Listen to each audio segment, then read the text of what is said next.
Boys and girls, this is the Undisputed Era. Adam Cole, Kyle O'Reilly. Hello, Steve. Hello, Larson. It's me, Dexter Lumis, NXT Superstar.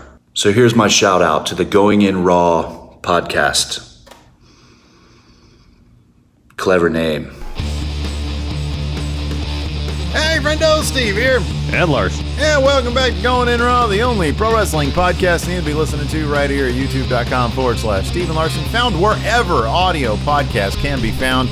And of course, taped live at the Twitch at twitch.tv/Steve and Larson, where tonight, it's Thursday. That means it's must-see TV at twitch.tv/Steve and Larson. Unsolved Mysteries with the Enforcer. I can't wait. Be there at 9 p.m. Pacific, midnight Eastern. Can't think of anything else better to watch at midnight than Unsolved Mysteries with the Friendos. It's a blast. Sounds good. You into the Unsolved Mysteries, Larson? Probably not tonight. There's quite a bit going on in the old Larson household. So when you were a kid, were you into the Unsolved Mysteries? Yeah, man. Used to watch it all the time. Stuff was great, man. Used to freak me out. For whatever reason, those artist renditions of the criminals, those used to really freak me out, man. Because they're both really lifelike and then not lifelike at all. It's like the uncanny valley with those police renditions. It's like you see these deep fakes these days. Oh, man. You guys have been going, I think we have to produce a special video of us reviewing these Steve and Larson deep fakes. All these GIFs that are out there. I'll be honest with you, they're freaking me out a little bit. They're pretty good. I enjoy them quite a bit. I mean, we're not that far away from them. People just straight up like framing us for things like murder, bank fraud, using deepfake technology. I'm kind of scared, man. Yeah, that's kind of been my position on deepfakes since I saw it was a real thing. It's like that. It's terrifying. Yeah, it is terrifying. It's terrifying. But as long as people are putting our faces in some wrestling gifts, that's fine.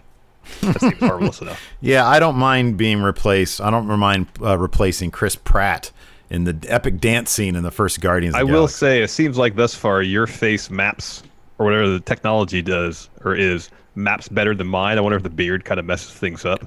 Yeah, it seems like it. Because every time my face is on somebody, they just have a mustache, and it kind of half looks like me and half whoever the other person is. I have to be like, oh, is that what he looks like without a beard? I forget. But yeah, my smooth, round, pig-like face is perfect for the deepfake technology. Remember that episode of Twilight Zone with the pig people? Yeah. That was like every other episode. Got some new patrons here. Ryan, Chad, Blind Man, and Jordan Thomas. Thanks for your support. Yes. Want a quick reminder, Friendo Club TV. You get that bonus content from Steve and Larson right here by giving us a Twitch sub or becoming a patron at patreon.com/Steve and Larson, or YouTube channel memberships also get access to that bonus content. Yesterday we were trying to do something with Friendo Club TV. However, technology said otherwise. So we'll deliver a make good on that rather than getting something yesterday. We'll get something today, Friday, and then Saturday as well. So you'll still get your 5 bits of bonus content, just delayed a little bit. Our apologies for that. Yeah, no, we're setting some new stuff up, and we're gonna do some gaming stuff. We're just gonna mix it up a little bit. We got some fun stuff in the pipeline. It's just a matter of, yesterday, man, we had a couple of great ideas for WWE 2K19. You sent me an invite, server not available. I send you an invite, server not available. So we got a couple of ideas on that we're gonna work out today. Should be a lot of fun. Also, a lot of fun. I felt NXT was pretty decent last night. I feel like it was more sort of setting things up as opposed to really paying them off. I guess you gotta set things up before you pay them off. You constant payoff, and you're like, this is not really paying anything off. Right, exactly. It's like WCW 2000. Every week they're trying to pay something off. It didn't make any sense. Yeah. I thought the highlight of the episode for me personally was Keith Lee's promo on Karrion Kross, and not only because they allowed him to say bullshit a couple. Do we have any ads in this episode that we got to read? No. Oh man, they let him say bullshit all over the place. They bleeped it, which kind of bummed me out. But the conviction with which he spoke, it did seem like a new, like a sort of another level of intensity, one that I hadn't really seen from Keith Lee before. Yeah. Thought his promo was pretty effective on Karrion Kross. It was great. Going back to his use of BS, the word. So I finished watching NXT, and I record it. I have the recording set up still for the overrun they used to do for NXT. So I go, I'm getting stuff set up, I'm getting some food or something, I don't remember exactly. And I come back, because I go, oh, I left it on. And I swore whatever the show was afterwards use an expletive as well. One far worse than BS. They use the F word? Yes. Yeah, TNT does that, I think, after a certain time. No, this is USA, though. This is USA. Oh, USA, yeah. Was it a Rush Hour movie? No. Okay, I remember swear what it was, I thought I saw that. I think after 10 o'clock, usually they're a little more liberal about the cursing on TV.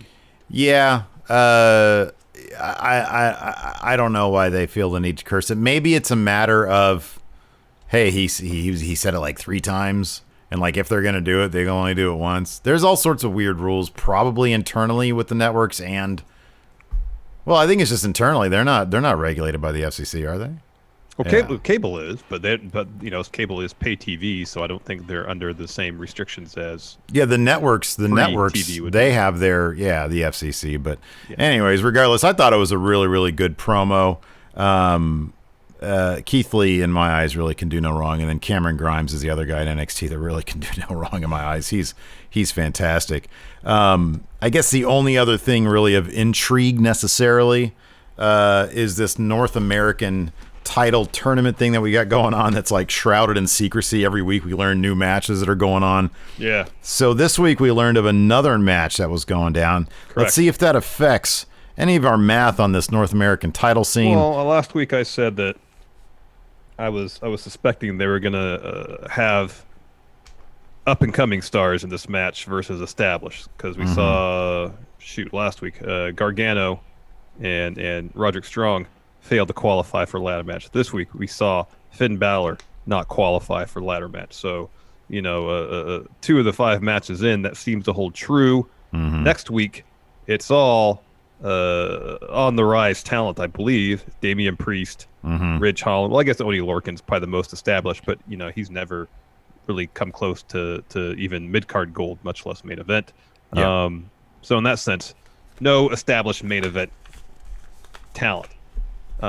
So this match coming up next week, I feel like it's basically anybody's ball game. Damian Priest seems to think he is the heavy favorite. We saw a vignette last night for Ridge Holland. He's in that match, and I know he's wrestled some at NXT UK. Not familiar with his work. He's huge. He's enormous. But even that, be surprised if he won. Be cool if Oney was in it. I mean, for once, I agree with Damian Priest. It really does seem like his match to lose. which I have a hard time believing he's gonna lose that one, but then I also have a hard time believing he's gonna win that one. So it's a funny thing with Damian Priest. Well, because thus far, anybody you'd consider the favorite in those matches hasn't won. I mean, Bronson Reed was, in terms of resume, the decided underdog in the first one. Dexter Lumis, based on booking, based on experience in this match last night, you consider him a bit of the underdog. Well, Thatcher's gone on a tear since he showed up. I don't believe he's lost a match yet. He was on. I would say he's probably a wash with Thatcher. Like, what's Lumis? Lumis lost against Adam Cole. Yeah, he's lost a few matches. He lost against Adam Cole and somebody else. Yeah, he's lost to somebody else. All right. He's lost at least a couple matches. All right. So yeah, I sort of saw that as a bit of a wash between those guys. Finn obviously is a much higher profile name. Yeah. But obviously they really like Lumis, and maybe it's too early. Coming out of that match, I just want to see a Finn Balor versus Thatch rivalry. I think that'd be terrific. I still think, and I know they haven't even. So, like, we know that right now it's going to be Jonah Rock. Lumis is in that match, obviously. Probably Damian Priest. So, and there's going to be, how many of these? 5 or 8? I believe. 5, yeah. Okay. So there's 3 more. So Cameron Grimes is going to be in one of them. He'll probably win that one. Yeah, that's got to happen. So that'd be 4. So we just, like, who's the fifth? Who's the 5th man, brother? Who's the 5th man, brother? Be great if Kushida. There is still Kushida. I could see maybe Jake Atlas. He had a really good showing against Swerve Scott. I could see him being involved maybe somehow. They seem to really like him, and that's a pretty big spotlight for him to be in a ladder match like that. I mean, Swerve Scott's obviously going on to take on Santos Escobar, so they're doing their thing. I don't know about Dijakovic. Maybe he would be involved. Yeah, maybe. I mean, if they give him a couple weeks off to, I don't know how much of a let's write him off for a little while situation this is. Like, do they want to put him in a match where he was the focal point of, being destroyed by by Killian Dane? Killian Dane's going to be in a match that he loses, so he'll be like in Cameron Grimes' match. Shane Thorne. Again, possible, but he's going to be in a losing Tommaso match. Ciampa. I don't know what's going on with Tommaso Ciampa. I think he's sort of above that North American title scene. But it's always possible he can just show up at the last minute and just win this whole Yeah, damn I'm just thing, looking through the roster and reading off names, honestly. So. Yeah, no, that's good. How about a surprise entrant from the main roster? Charlotte Flair. Well, she's going to be out for a little bit, man. There's your fifth man, brother. John Morrison. There you go. Cesaro. Those are all good names. Shinsuke Nakamura. It'd be cool to see him in NXT. Bob Roode. Bob Roode. I don't even think he's in the country. I think you're right about that. Maybe they're writing Aleister Black off so he can show up in NXT. There you go. It'd be awesome. I've never seen him in NXT before. But of course, I want to know your guys' thoughts on this. So be sure to leave us a comment below. Let us know who's the fifth man, brother, and who do you think is going to come away with this North American Championship. Let's go ahead and get this thing started. NXT started with Keith Lee, Dijakovic, Karrion Kross video package. And they then, love that song, the End Is Here song. They've been using that song for years. The NWO Doors song. Yeah. What was that? What was that originally? Was that like just a like pay-per-view Armageddon or something like that? One of the main roster pay-per-views. It was the theme song for it.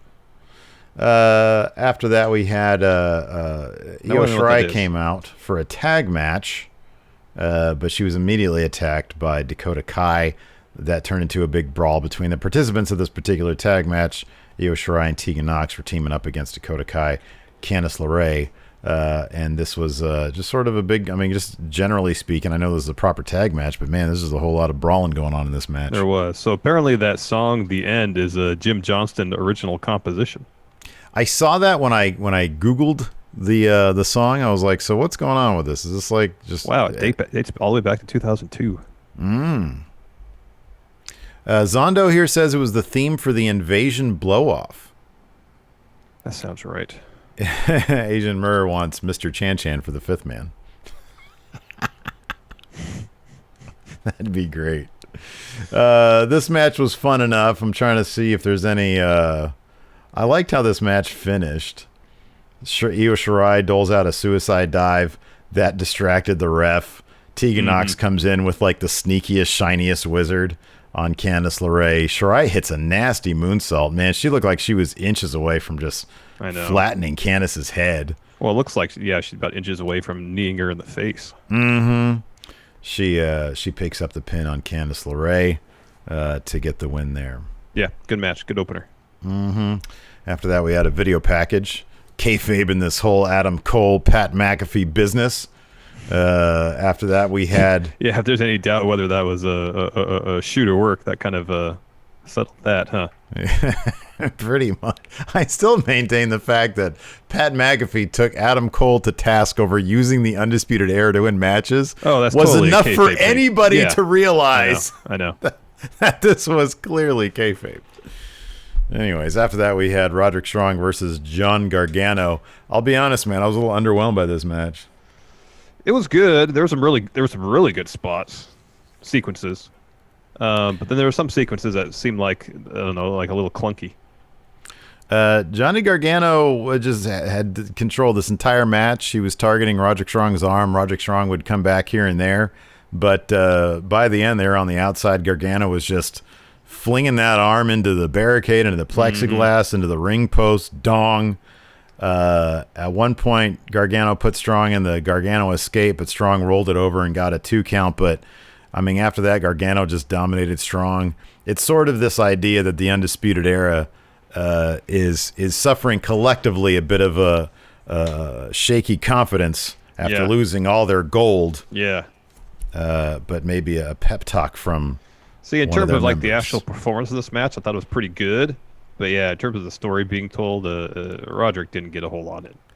No, I mean, look, they told the story. These guys can put on a pretty great match just without even trying, which is what they did here. I mean, it's really, really good wrestling. The opening sequence with all like the pinfall attempts was really fun stuff. But yeah, I mean, this could, if these guys were given a takeover match, it'd be a lot different, you know? Yeah. Well, and also if the story wasn't a dispute era with the crisis of confidence. Yeah, for sure.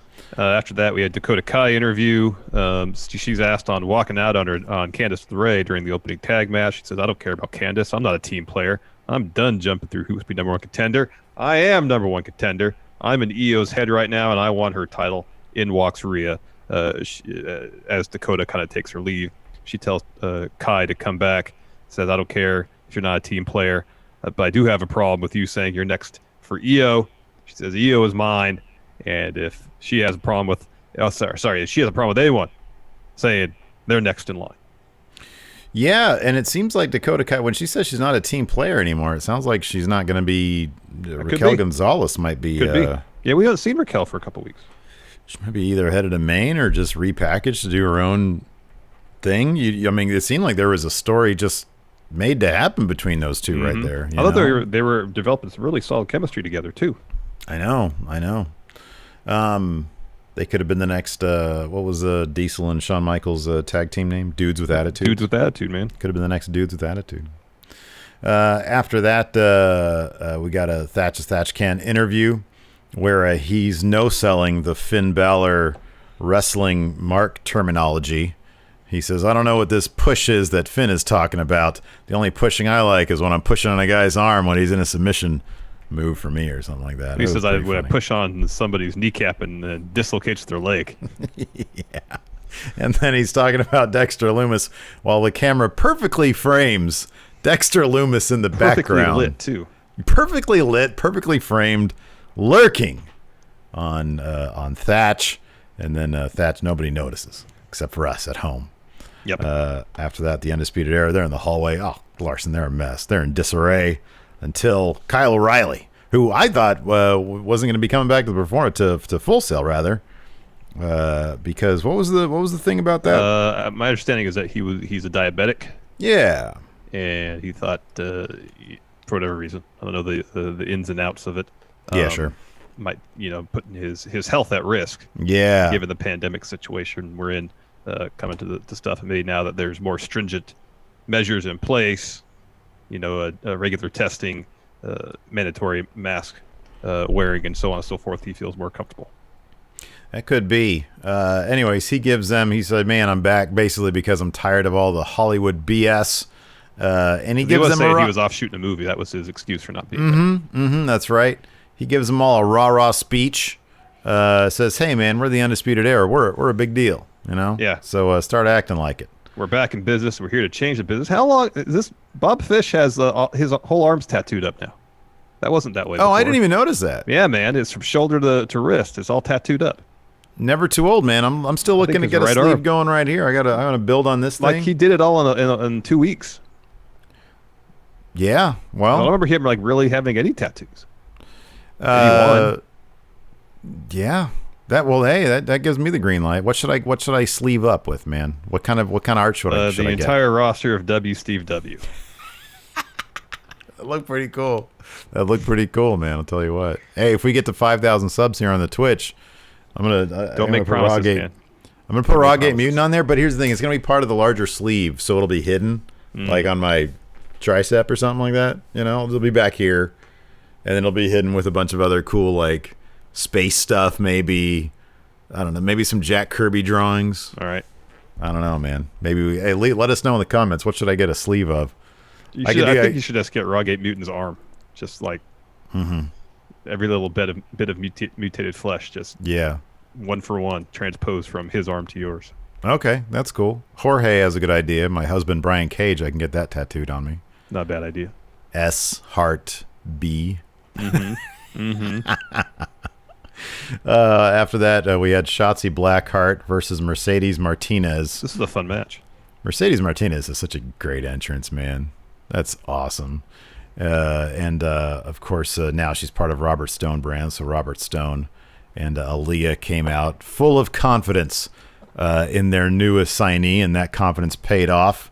Shotzi came out fast against Mercedes Martinez. This was a fun match.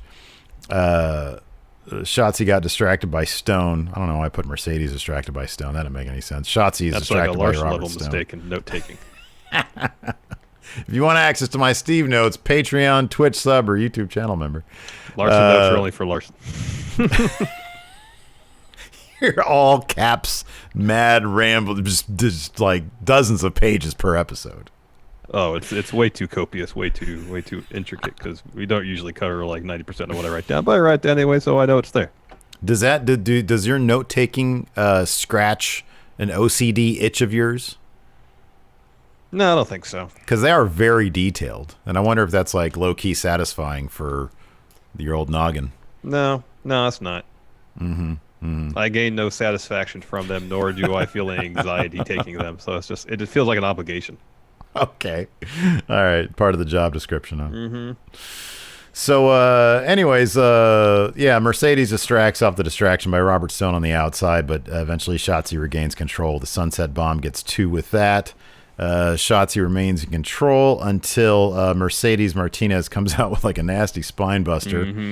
Shotzi looking for maybe sliced bread number 2. Mercedes sort of counters that by just putting her up on the top, doles out a bunch of forearms, a release German from the top, that was cool. And then she hits her finisher for like 3. Like an air raid crash, kind of, yeah. Yeah. She'll probably have a name for that next week. Yeah, so no perfect plex for the finish anymore. It's now some variation on the air raid crash. It was cool. I like that move, too. It looks pretty cool, yeah. Shotzi's so darn good in the ring. You put her in the ring with anybody, it's going to be a good match. Yeah, she's got so much energy. I love the concept of the ball pit.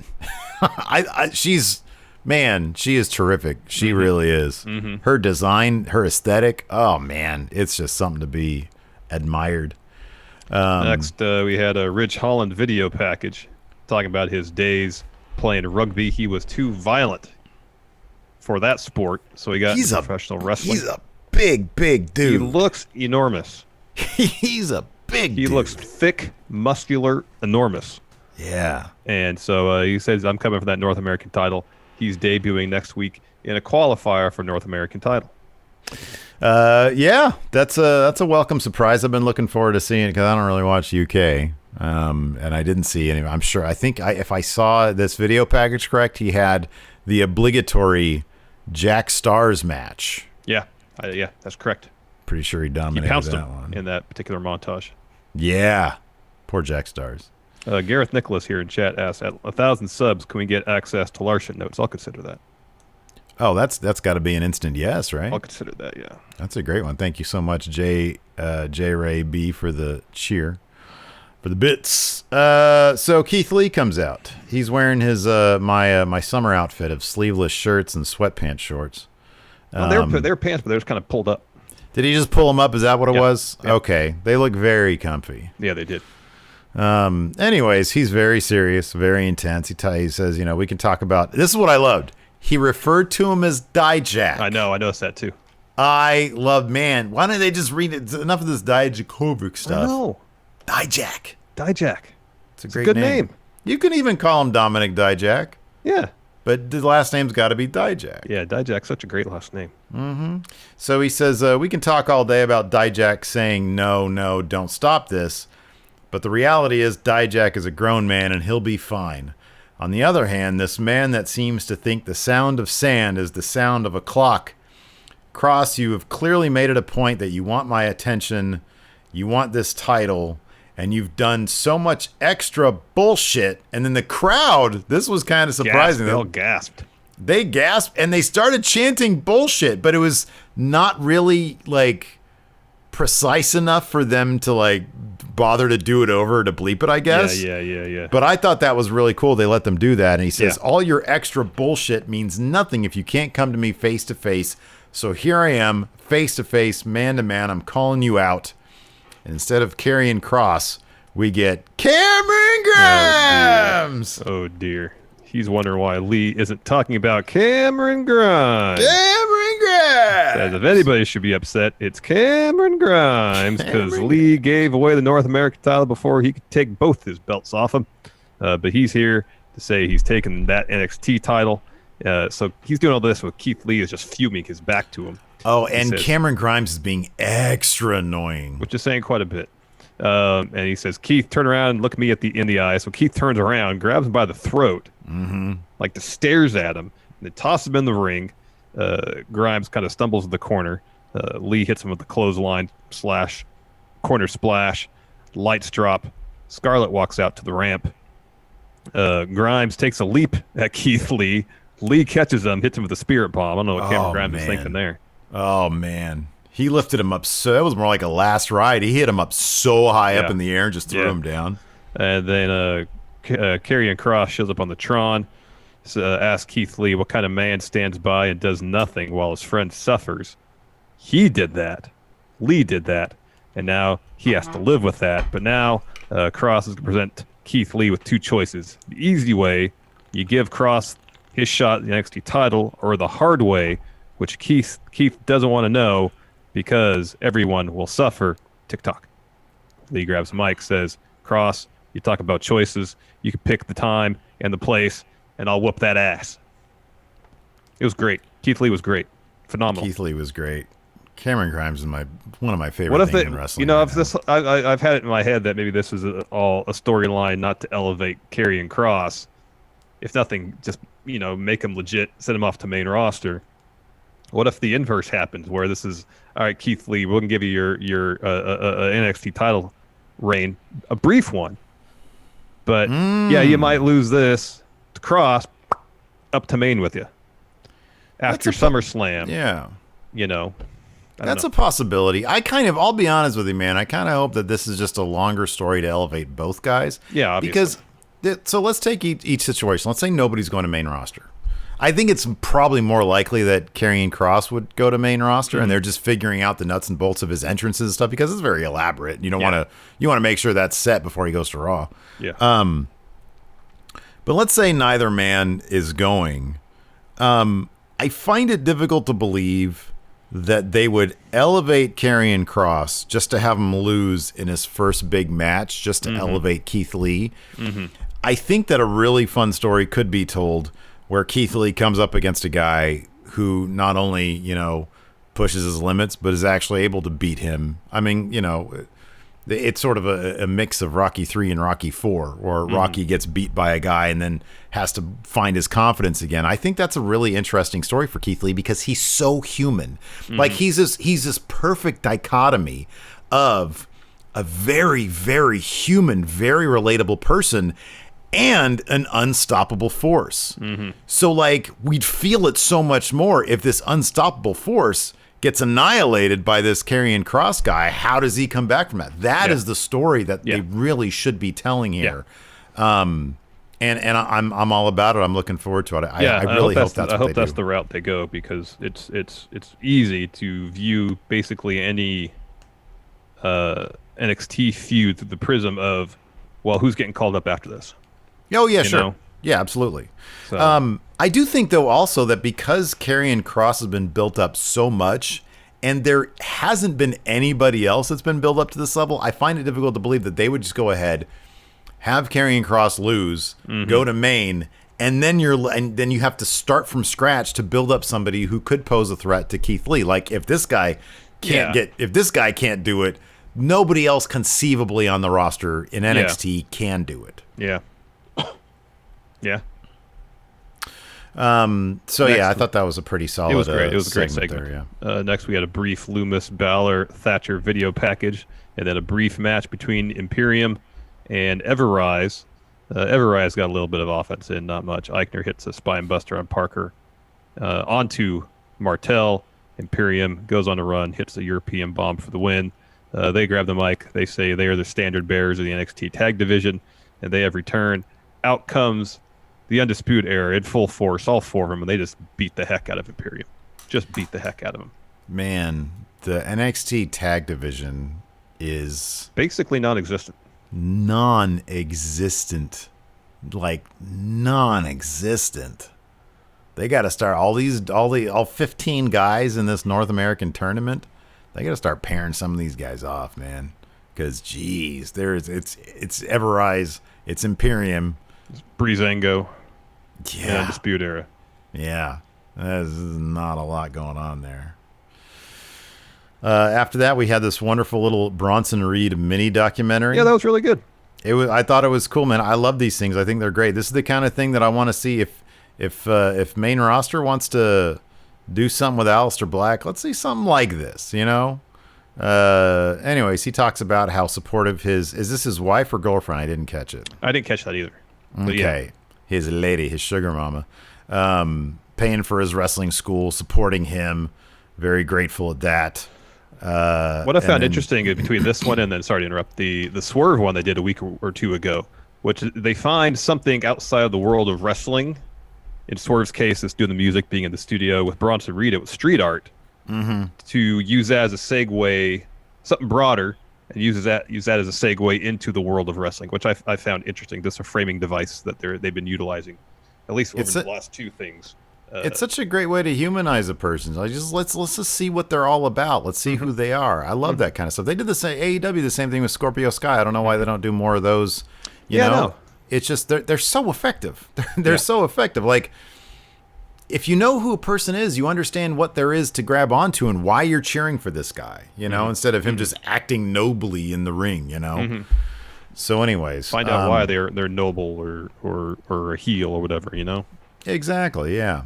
So yeah, he talks about, you know, he was considered an underdog in that North American title tournament, as you mentioned earlier, more for his resume than his size, because he's like double the size of those guys. Yeah, 320 pounds, I think he said. Yeah, he said for Shawn Michaels, it was his boyhood dream coming true. He said at TakeOver 30, the thick boy dream comes true. Yeah, that was good. This was really good. After that, we had Dexter Lumis watching Finn Balor get dressed. After that, we had... I guess I missed that one. Yeah, it was just Finn Balor. It was like taking off his jacket and putting it backstage, and in the background was like perfectly framed Dexter Lumis watching him. So in my mind, he's been there, you know, the entire time. Yeah. After that, this match was a lot of fun. It was Swerve Scott. Did you mention the Regal bit? There's a little bit of a William Regal video Matt chat question. Oh, did I miss this? He says, hey, I want to remind both Lee and Kross, more so Karrion Kross, that I won't be bullied into making title matches. Those opportunities will always be earned. I love that. I always love when they do Regal as the authority figure is the perfect way to do it. You know, there is law and order. There is decision making that happens at a championship committee level. There is paperwork. There is process. There's due diligence. This match was a lot of fun. It was basically to determine who's going to take on Santos Escobar for that cruiserweight championship. The opening bit, like I like when wrestlers do. They're very athletic. They're very crafty. Oh, the acrobatic bit at the beginning. To me though, like sometimes guys are standing a little too far apart for it to make any sense. It reminds me of when you and I are playing 2K20 and like because that game is so trash, like we don't even approach each other. We're trying to go at each other and they don't. So it's like he's punching at the guy and he goes, whoa, as if he's standing in front of him, but he's like 5 feet away. Yeah. But it's still really impressive to see this athletic stuff. There are a couple of really nice chops from Jake Atlas. Swerve did a super jumping kick to Atlas's dome. I thought was really good. Oh yeah, when he was on the ropes. Yeah, that was good. Boot. So Swerve goes for this rolling flatliner as he rolls through jumping. That boot that Atlas gave him, it was a great shot because it looked like you could see sole of shoe make contact with Swerve's face. Yeah, no, I did. Yeah, I remember that. That was awesome. Like that landed flush, and then Atlas. Remember when Dean Ambrose first came up and he had like the forward DDT? Atlas has been doing that. He hit him with that kind of too. Endo saw Atlas goes for his finish, the cartwheel DDT. Swerve pushes him off the apron, boots him, so he's kind of like his feet are stuck on the second rope, and he's kind of dangling outside the ring. Swerve hits him with house call, back in the ring, JML driver to get the win. Dude, right before the Atlas attempted his finisher, that top rope, like mid-air changing position. Oh, it was essentially Murphy's Law. Yeah, yes, that's Murphy's Law off the second rope. Yeah, that was great.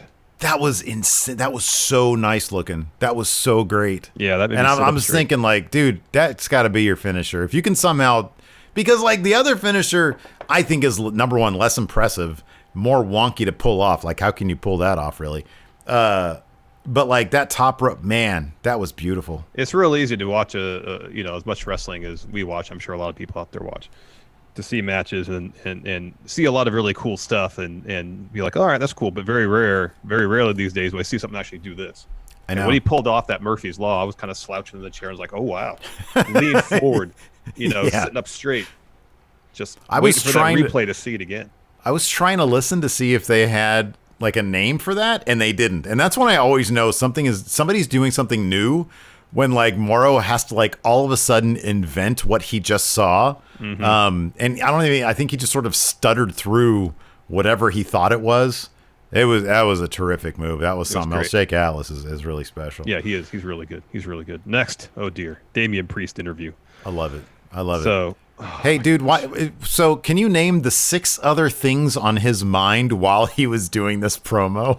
Because he was so distracted. yeah, like he's got one. Like he shows up at the Performance Center. He's got one thing to do, or sorry, Full Sail.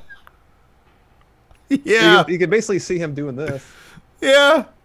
He's so his mind wanders. It wanders so much. And Like- it's hard for me to believe anything he's saying when he's like obviously not even focused on it. So yeah, I'm gonna qualifier next week against Oni and Rich Holland. I know Oni, he's tough. Don't know anything about Ridge. I don't watch Yes. UK. Yeah, he says this opportunity was created for me in no situation where he doesn't walk out of TakeOver as a North American champ. He says, but I'm not looking past the triple threat. Come next week, we're not gonna see an upset here. The favorite wins.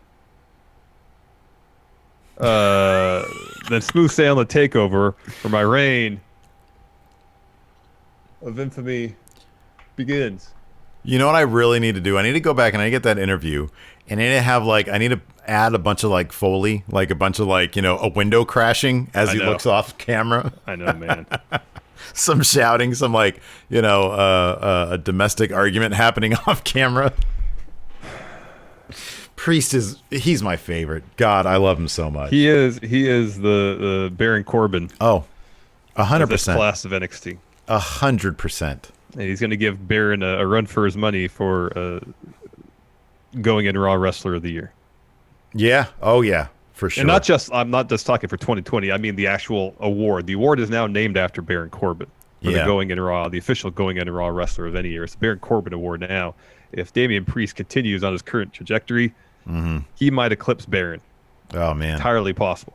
I love it. And it all started at StarCast when he had to think about eating a donut. Maybe At that's that what he's point, thinking about. Got to put a we little thought really- bubble to donut. Yeah. You're in it. The donut's in his head, man. Could be. I could have just like altered a whole person's career by offering him a donut.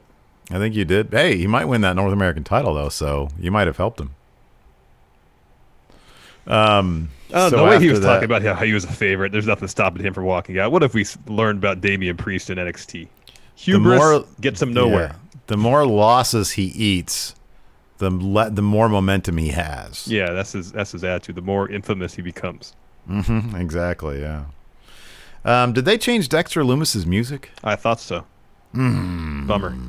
Total Bad bummer. move, NXT. Bad move. Yeah, Lumis versus Finn versus Thatch. Lumis was treated. There was one part of this match that I didn't like. So they were treating Lumis like he's the Michael Myers, Jason type guy. Not the part right? where he pulled the ricochet and jumped over the rope and landed on his feet. Oh, I'm sorry. There were 2 parts I didn't like about that match. I don't ever do that. Don't ever. If you can't put this damn camera on sticks and capture some amazing feat, don't fake it. Don't fake. It's so cheesy.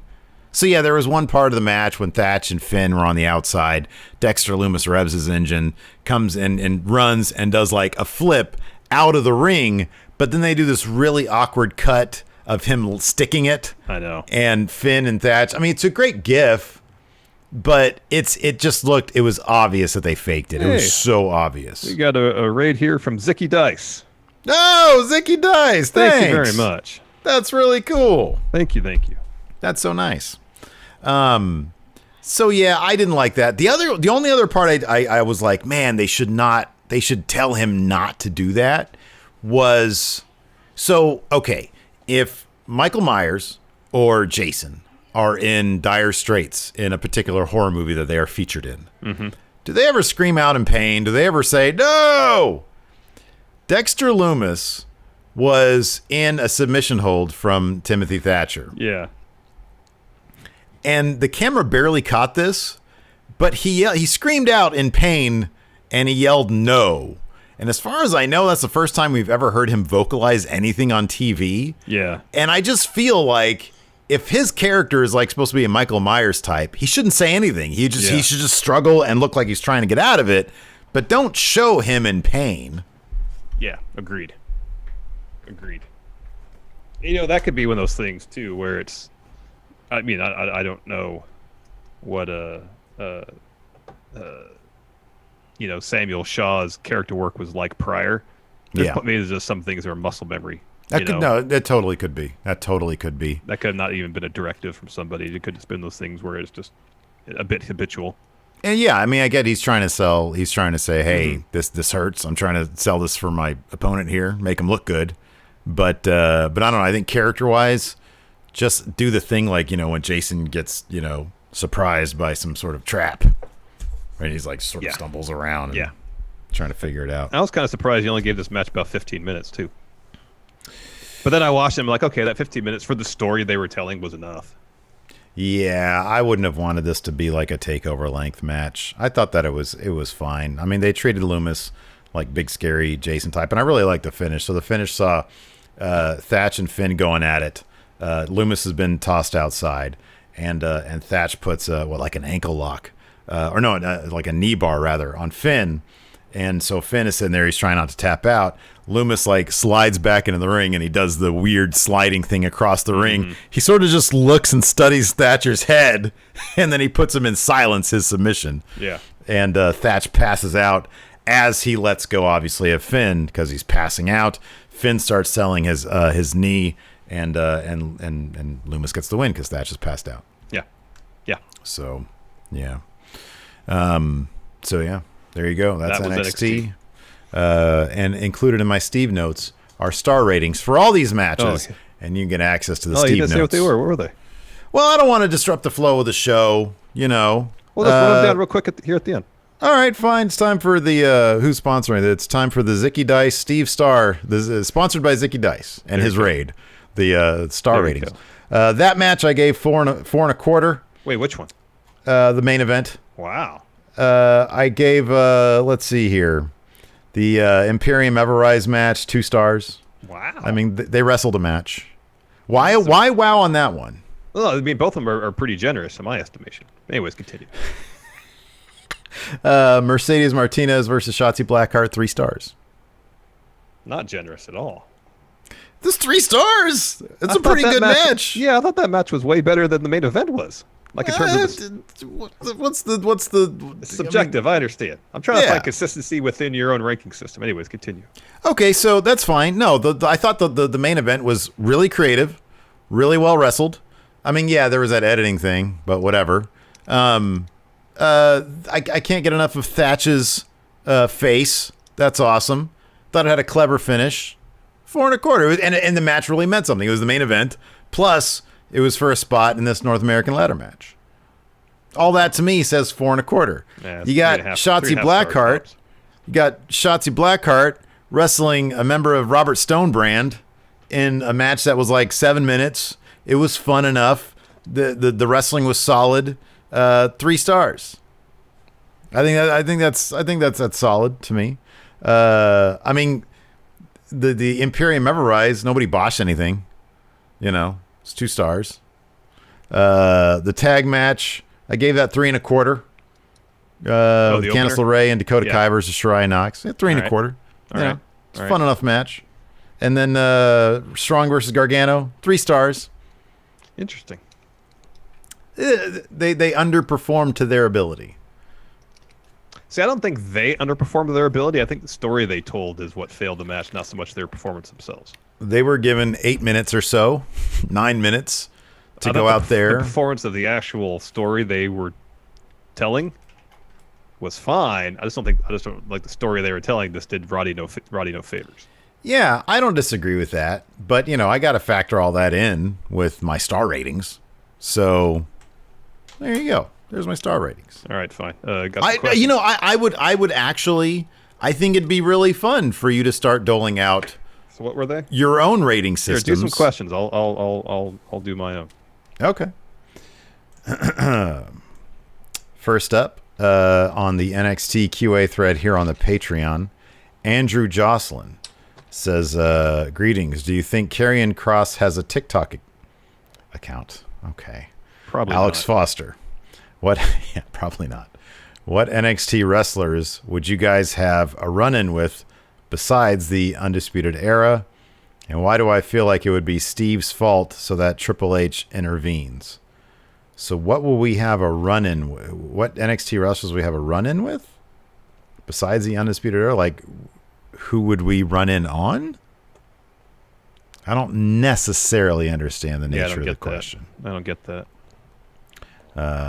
The James Fleming. I'm ready. I'm ready for my star ratings. Are you ready? Okay, go ahead. So opening bout, tag bout, 3 1/4. That's what I got. Yeah. Gargano versus Strong. I got 3 1/4. Okay. All right. Story was better. That would have been much higher. Okay. Shotzi and Mercedes, 3 1/4. Okay.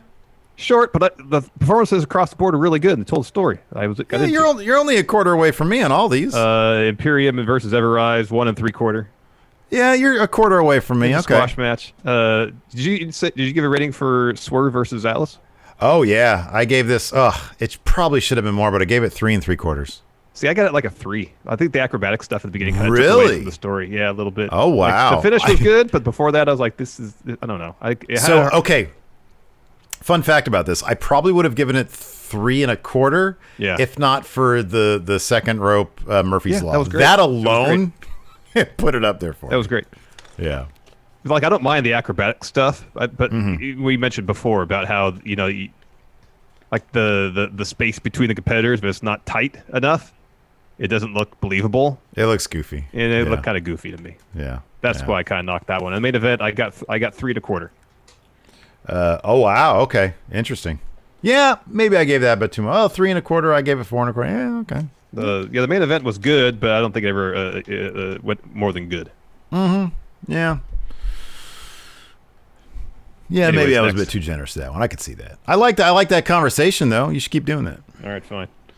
But I'll only keep doing it in response to your own your own ratings. I hear your ratings, and I'm like, no, this is no good. I'll give my ratings then in response to yours. That's good. No, that's good. I like the conversation. Alex Foster. I think Alex Foster's question, so people here mentioned, basically, who would be your Pat McAfee interview? So Hilton. Who would we, huh? Hilton. Hilton. It would be, my favorite experience at the Sacramento Kings when I was working there was watching Hilton. Hilton would bring me back the post-game locker room interview stuff that he would do for digital. And so I'd hear Hilton. And Hilton, for those of you who know Hilton and who we're talking about, he doesn't do understated ever. Hilton is the antithesis of understated. But because there were so many losses, like 90% of these damn interviews were losses. And so he would bring me back this video, and I'd load it up, and it's him going, okay, so another loss tonight. What do we learn from tonight? What do you guys have to do in the future to turn this around? I was like, he had like 3 go-to questions. I was like, man, I'm glad it's you and not me doing that stuff. Never wanted to do that. Zondo, Gargano locked in a brutalizer in his match, which is objectively a better version of Gargano Escape. What are other examples of wrestlers doing moves that are better than their finisher? Jake Atlas doing that second rope Murphy's Law. Second rope Murphy's Law. That. Yeah, that was crazy. I don't know. There's a bunch of examples of that. Any sort of like poison Rana off that's above the floor level. That should be a finish. It really should be. And basically anybody who does a Canadian Destroyer. I agree with that too. I'm a big fan also of the Code Blue. I love that move. It's fun. Let's see here. What is Jonathan has a question. Do you have any recommendations for historical wrestling moments that you'd want to be deep faked into? Live sex show excluded. Oh, can somebody deep fake Larson and me? I don't know how it would work with sunglasses, but the Mean Gene Macho Man interview with the cream of the crop. That'd be great. That'd be good. What about the finish, the Montreal Screwjob? Okay, if somebody wants to do yes, if somebody wants to do this, I will actually pay money for it. And I'm putting this out there because it's something I've wanted to do for a long time. Mm-hmm. I want a decently high quality version of the pipe bomb, but Undertaker deep faked over CM Punk's face. And then I will go in and I'll do the audio because I want to do a video. I want to do that video, Undertaker, but CM Punk doing the pipe bomb. Right. That's what I want, and I don't want it as like a GIF. And that might be a tall task. I've looked very briefly into it. It might be a tall task, which is why I'm willing to pay for it. But if somebody reaches out to me through my DMs or whatever, we can talk. We can negotiate. There you go. Because I mean, it's worth something, but it's Zondo, true or false? Mercedes Martinez versus Shotzi is the most Vince will do nothing with anyone in this match ever.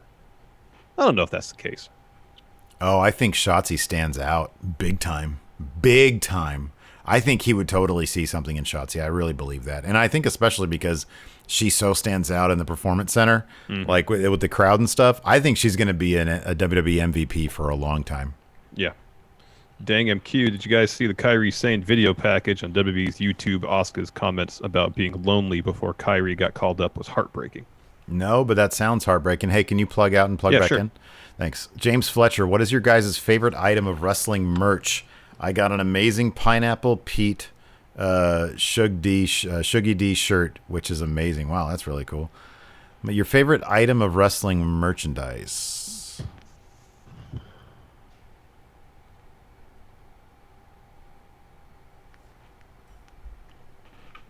Gotta have something around here. It's probably my Prince Devitt Suplex Apparel shirt.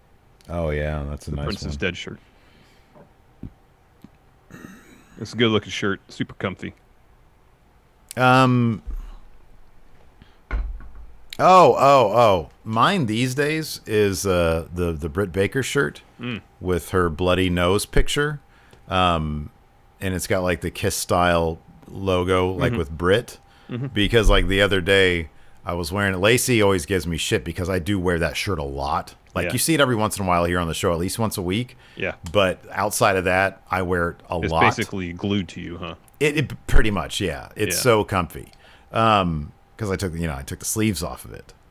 And the other day I was wearing it and Lacey looked at me. She's like, "You're ridiculous." She's like, "Your hair's getting longer. You're starting to look like one of those metal guys." And honestly, that was the nicest, the happiest you've ever been. The nicest thing she's ever said or anybody's ever said. You gotta grow a little mustache now. I gotta try to grow my dirt in a little bit. Yeah, I'll be Tim Lear, dude. You gotta draw, man. I gotta draw some like Robotech. Hey, you should hit up Warhorse and see who did the patches on his metal vest. No, man. If I hit it up anybody, it's gonna be Liam Wagner, Young Liam. Oh yeah. You ever seen his denim vests? They're amazing. They look so worn in, and they just patches from it. Like that thing about Warhorse. Warhorse looks like a fake version of a metal guy. Like Liam Wagner looks like the real deal. Yeah. Because he is the real deal. That guy's like on every metal band street team there is. Yeah, no. I just want to see you draw. I want to see you grow in the dirt on your upper lip. That's what I want to see. Yeah. I can try. I don't know. I don't know if you'll notice it though. I mean, it comes in so like lightly. Perfect. Okay. That's what I want to see. I mean, you didn't mention it before. I literally shaved that off. I had that. Oh man. You didn't notice though. So it's like I see in this little Zoom window. I can't really tell. James Hetfield in the early days of Metallica, he had that. Little I'm thinking maybe in my early 60s I'll be able to grow some amount of facial hair. Don't tell you, man. It could be Gareth Nicholas, Damien Priest was debating eating a donut in that promo. Or there was like a domestic argument going on. Something. Yeah. There's a squeaky pipe somewhere. Yeah, exactly. I I hate to dodge this question, but Gregory Faya asks, what kind of matches you want to see Adam Cole and Pat McAfee in? And the answer is no match. Unless it's a Pat McAfee on a pole match. And this goes on forever. It never ends. You never come down. Jimmy Thomas, with this being the last week before the NBA returns, how bad do you think the ratings will be hit? Okay, so I'm assuming they're running games on Mondays, Wednesdays, and or Fridays. Because I know tonight, it's starting tonight. I don't know. I haven't really paid that close attention to the schedule. So, yeah, I know they're airing tonight. And then after that, I'm assuming ESPN and TNT are going to be swapping nights like they usually do. I don't know. I do kind of have a prediction about ratings, though. Would you be shocked at all if AEW surpassed Raw by the end of the year? I would be surprised, but not shocked. I would be surprised. It would take AEW like doing something incredible to get that level of attention. The third hour of Raw, I think, hit like 1.4 this week. Which is still double what AEW roughly double what AEW typically gets for on average. It's just going so downhill, seemingly so quickly. And like maybe SummerSlam, if they do something really clever and creative, it'll get a bump.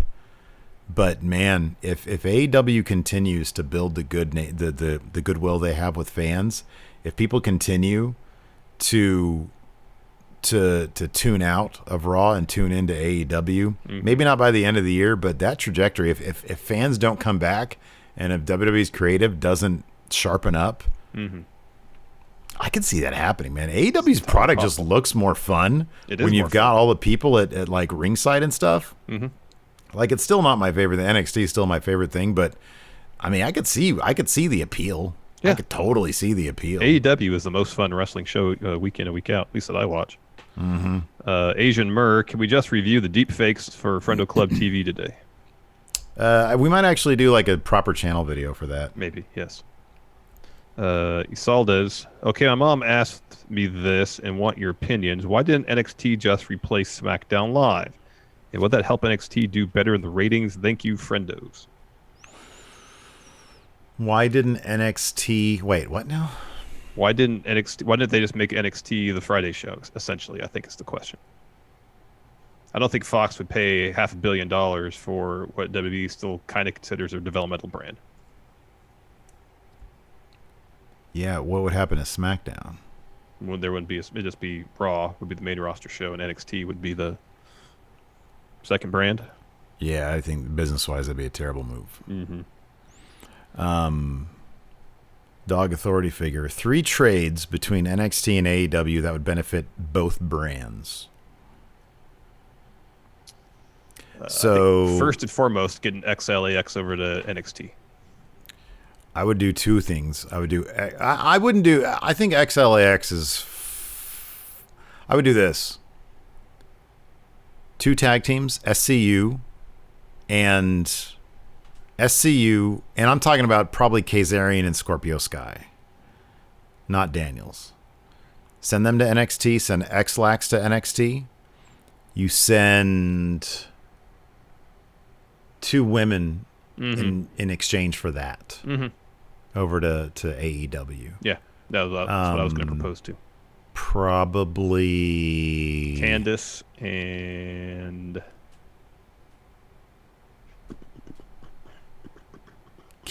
Tegan Knox. Yeah, that's what I was going to say too. Yeah. Yeah. Wolfpack for life.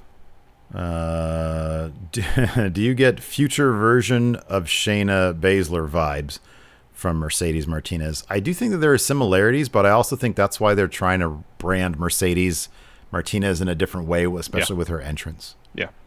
Jonathan, even if 18 to 49 isn't the best demo to compete against, if Jericho and AEW make that the narrative that they win, will Vince likely shift his plan to focus on winning that demo because of his ego? Could this be the best way to prod Vince into changing for the sake of moving wrestling forward? I'm sure he is writing to appeal to that demo. And that's the demo, like advertisers want to advertise their ads towards, because that demo has the most disposable income. That's the theory. That's the idea. That's the philosophy.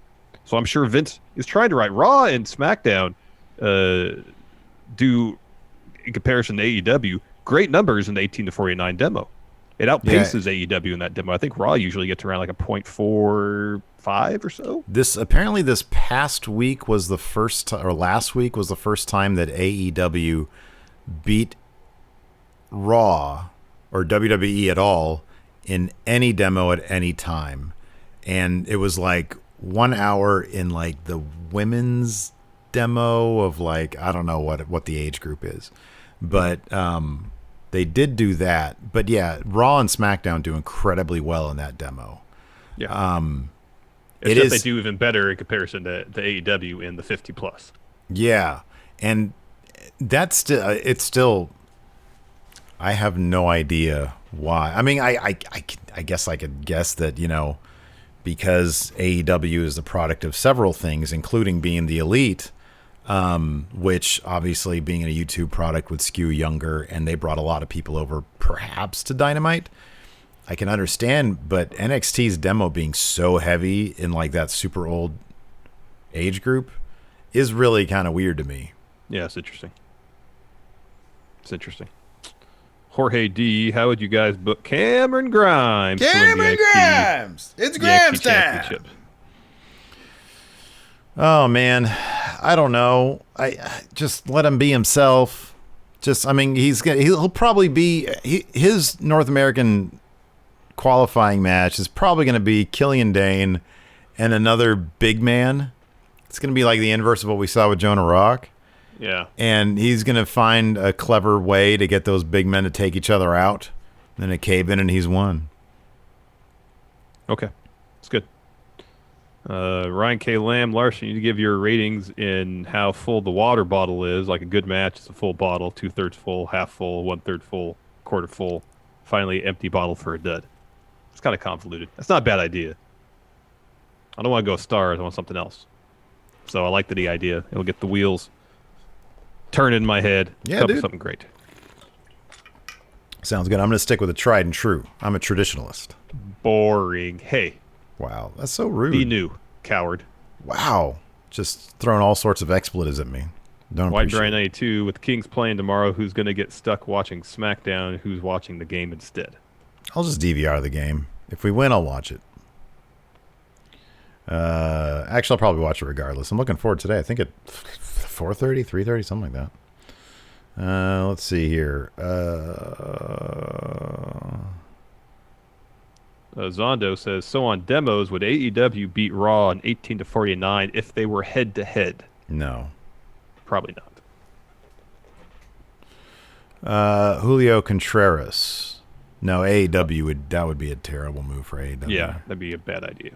Hood Alex 43 says, a question about NXT replacing SmackDown Live is why not put NXT on Tuesday and not Wednesday? Oh, because the lone purpose of NXT is to stunt AEW's ratings. Mm-hmm. I don't know how much of it. I am very curious to try to understand. I mean, Triple H has said in a conference call that, you know, USA is very happy with the ratings, with NXT's ratings, and they're very happy with NXT's ratings. I know Vince is very competitive, and he probably wants NXT to beat AEW. Mm-hmm. That being said, I wonder if, given that NXT, I mean, they're always within 100,000 of each other. By and large, there's a few weeks where NXT gets destroyed. And there's been a couple times where NXT has beat AEW pretty handily. But by and large, yeah, they're within, tens of thousands of each other, yeah. Well, yeah, I mean, they're always within, 100,000. I mean, when they're, yeah. I mean, given that that's the case, I don't know if Vince is like hot-headed about, oh man, you need I suspect that if Vince really wanted to like beat AEW, he would understand that things like having Sasha and Bayley there are what would work. Like he would just game the system. He would throw some more main roster talent there. Yeah. And you'd probably get it done. Or at least we would see more attempts like that. The fact is right now, they're going all in on who they have, which I think is a smart move for the future. Yeah. But they also, if they really wanted to try to beat AEW, they'd stop treating NXT like it's a developmental brand. Exactly. They had it perfect at Survivor Series last year. I have no idea why they strayed back away from that. I don't know. I don't know. Night by night, is there any way we could utilize Rawgate technology to give us an entire roster of Swerves? Swerve is great. Swerve is great, but are there enough variations of Swerve to get an all-Swerve roster? He hadn't been around that long. I'm just trying to do something. Top 3 personal favorite NXT title reigns, men or women. Shinsuke, Asuka, Adam Cole. Cole, Asuka.